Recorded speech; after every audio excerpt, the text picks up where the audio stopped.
Hello guys, good afternoon है।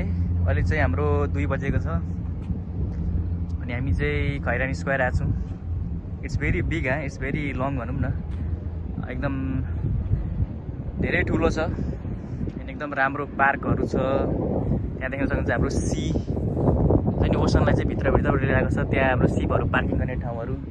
अनि यो देख्न सक्नुहुन्छ कि यहाँ एकदम राम्रो हुन्छ नि, स्टेप वाइज स्टेप्स, ग्रासहरू अनि एकदम ब्युटिफुल नेचर छ क्या यहाँ। एकदम हावा अहिले एकदम चलिरहेछ है।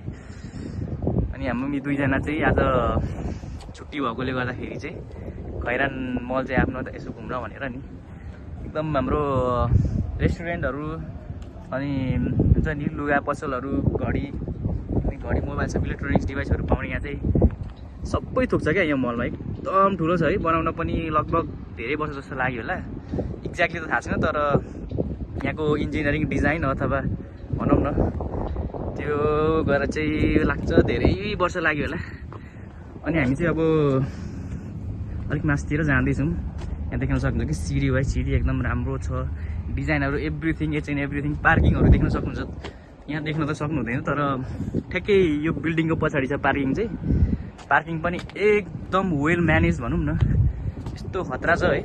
अनि अहिले त हाम्रो डे लाइट छ नि त, अब नाइटमा चाहिँ झन् उज्यालो हुन्छ है।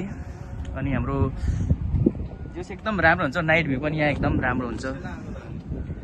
अघि भर्खर अब मजाले घाम लागिरहेको थियो है, अहिले अब हुस्से लागेर हावा चलेर झन् जाडो पो हुन थाल्यो क्या।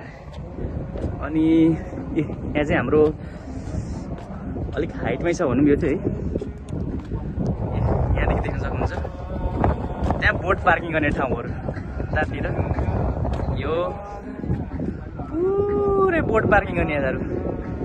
जाडोमा भनेको चाहिँ हाम्रो यहाँ बिजनेस चाहिँ त्यस्तो धेरै हुँदैन है, अलिक थर्सडे फ्राइडे स्याटरडेतिर चाहिँ हुन्छ। गर्मीमा भने चाहिँ एकदम धेरै हुन्छ क्या, मान्छेहरू बोटिङ गर्न आउँछन्, मान्छेहरूको घरहरू त्यहाँतिर छ है।